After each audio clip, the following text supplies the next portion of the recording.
Bonjour. Bonjour. Alors vous avez contribué à la construction de Hauteville, une bonne partie. Est-ce que vous pouvez nous en dire davantage? Voilà. Alors j'ai commencé, j'étais géomètre et sur les fonds de plan de l'architecte, je traçais sur le terrain les routes et les bâtiments. Avec évidemment les altitudes, donner les altitudes aux entreprises pour la construction. Alors j'ai commencé par tracer cette rue qui s'appelle la rue de Taunton, la première rue, et pour l'aménagement et la construction des premiers logements ici, qui ont été réquisitionnés ultérieurement pour les rapatriés d'Algérie. Alors j'ai tracé tous les bâtiments de l'unité A, de l'unité B, de l'unité C, c'est-à-dire toute la ZUP. J'ai tracé également tout ce que vous voyez ici, qui est l'avenue Jean 23. L'avenue Jean 23 qui n'existait pas, c'était un petit chemin, ça s'appelait le chemin des Champs Rémouleux et qui menait au cimetière. Et on en a fait, c'est la rue qui existe actuellement, l'avenue qui existe actuellement. Alors tous les bâtiments sont orientés nord-sud, nord-sud, est-ouest.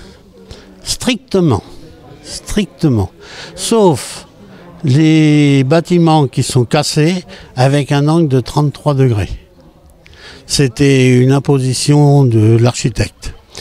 Les 3 tours de 14 étages qui sont là, le centre se trouve exactement sur les pointes d'un triangle équilatéral. C'était peut-être une petite allusion à la franc-maçonnerie. Voilà, et puis on a construit aussi tous ces pavillons. Je me suis occupé non seulement du tracé, mais aussi ce qu'on appelle le foncier, c'est-à-dire les calculs de surface des lots, parce qu'on vendait aux promoteurs que l'emprise des bâtiments. Et tout le reste restait à ce qu'on appelle la SEBN, c'est-à-dire la Société d'équipement de Basse-Nord-Ponty. Ça date 62. On peut dire 61, et moi j'ai commencé en 62. À tracer les rues, mais il fallait d'abord tracer les rues pour pouvoir commencer le chantier. Il a fallu construire des égouts, parce qu'il n'y avait pas d'égouts à Hauteville. Il n'y avait strictement rien, à part le café du chien. On a construit des égouts pluviaux de 1,50 m de diamètre.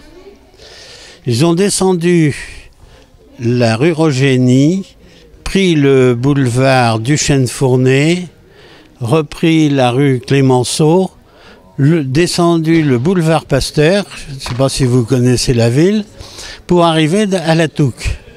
Alors que les eaux, ce qu'ils appellent les eaux vannes ici, ce qu'on a maintenant les eaux usées, prenaient le même chemin jusqu'au boulevard Duchesne-Fournet, puis continuaient, et en face l'hôtel des Pèlerins. L'hôtel des Pèlerins qui n'existe plus, mais enfin bon, on traversait, on passait sous la ligne de chemin de fer, on prenait le boulevard Nicolas-Aurem, on passait en siphon sous la Touques pour aller à la station d'épuration. C'était énorme comme travail, c'est énorme comme travail. Ben moi je pense que le quartier a bien vieilli, parce qu'il est quand même attrayant. C'est quand on compare avec d'autres cités du même genre, je trouve que Hauteville, moi j'ai toujours tendance à appeler ça la ZUP, parce que c'était son nom initial, zone à urbaniser en priorité. avant qu'il n'ait un nom. Et moi, je trouve que le Hauteville, c'est assez bien conçu, c'est varié, il y a du pavillon, il y a du immeuble pas trop grand, c'est vert. Mais le fait qu'il y ait une dénivellation assez importante, ça donne du cachet à la ville.